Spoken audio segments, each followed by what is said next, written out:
ಇಂದು ನಾವು ಕನ್ನಡದ ಮೇಲೆ ತೆಲುಗು ಭಾಷೆಯ ಪ್ರಭಾವವನ್ನು ಕುರಿತು ಮಾತನಾಡೋಣ. ಇಂದು ಈ ಮೊದಲು ಕನ್ನಡ ಮತ್ತು ತೆಲುಗು ಭಾಷೆಗಳ ಗಳ ನಂಟಸ್ತಿಕೆಯು ಪ್ರಮುಖವಾಗಿ ವಿಜಯನಗರ ಕಾಲದಲ್ಲಿ ಆರಂಭವಾಯಿತು ಎಂದು ಹೇಳಬಹುದು.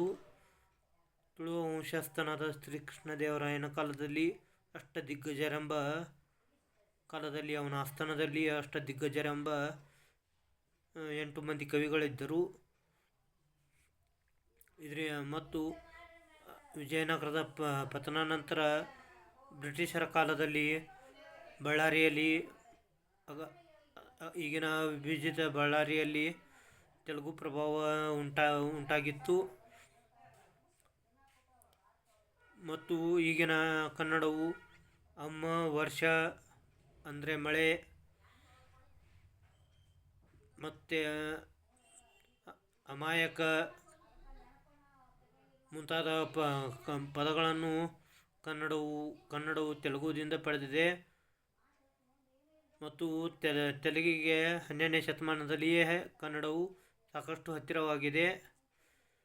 ಕನ್ನಡವನ್ನು ಕಲಿತರೆ ತೆಲುಗು ಸುಲಭ, ತೆಲುಗು ಕಲಿತರೆ ಕನ್ನಡ ಸುಲಭ ಎಂಬ ವಾತಾವರಣ ಉಂಟಾಗಿದೆ. ಮತ್ತು ಭಾಷೆಗಳ ನಡುವೆ ಒಳ್ಳೆಯ ಸಂಬಂಧಗಳಿವೆ. ಮತ್ತು ಬಾದಾಮಿ ಚಾಲುಕ್ಯರು ಎರಡು ಭಾಷೆಗಳಿಗೆ ಸಾಮಾನ್ಯವಾದ ಸಾಮಾನ್ಯವಾದ ಲಿಪಿಗೆ ಭದ್ರವಾದ ಅಡಿಪಾಯವನ್ನು ಹಾಕಿದರು. ಈ ರೀತಿಯಾಗಿ ತೆಲುಗು ಮತ್ತು ಕನ್ನಡ ಭಾಷೆಗಳ ನಡುವೆ ತೆಗೆದುಕೊಳ್ಳುವುದು ಮತ್ತು ಕೊಡುವುದು ನಡೆದಿದೆ.